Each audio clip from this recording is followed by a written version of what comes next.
My number one thought about the VP debate was, man, these guys are really laying on the Midwestern. I grew up in small rural Nebraska and Appalachia. My community knows who I am. Those are communities that I love. Some of them I know very personally. My mom still lives in the house where I was. Middle class problems. Ohio gets pretty cold at night, and because money was often very tight. Teachers, nurses, truck drivers, and I'm a knucklehead at times. They're kind of trying to outdo each other on how Midwestern they can be.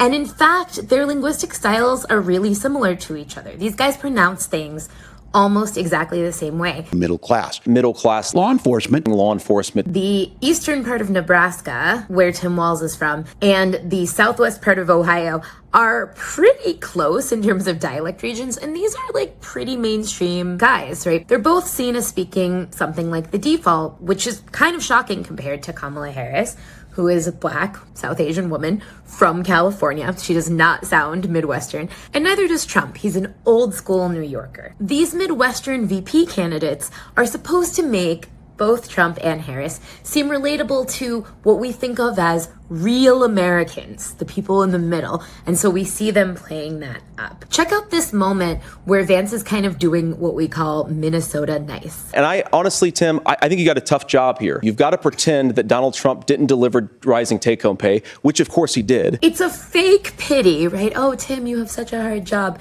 That's really a hallmark of the Midwestern niceness. So even when they get digs in at each other, it's in this very sort of Midwestern coded way. I'm not opposed to what he's talking about on options. And I actually think, I agree with you. I think you want to solve this problem. Much of what the senator said right there, I'm in agreement with him on this. I think that's something that Governor Walz just said is quite extraordinary. We got close to an agreement because all those things are happening. The other thing that these guys do is to sort of outdo each other's Midwestern credentials by talking about their values and what they think regular folks want. So they mention the middle class, they mention the working class a lot, and farmers and truck drivers and regular folks.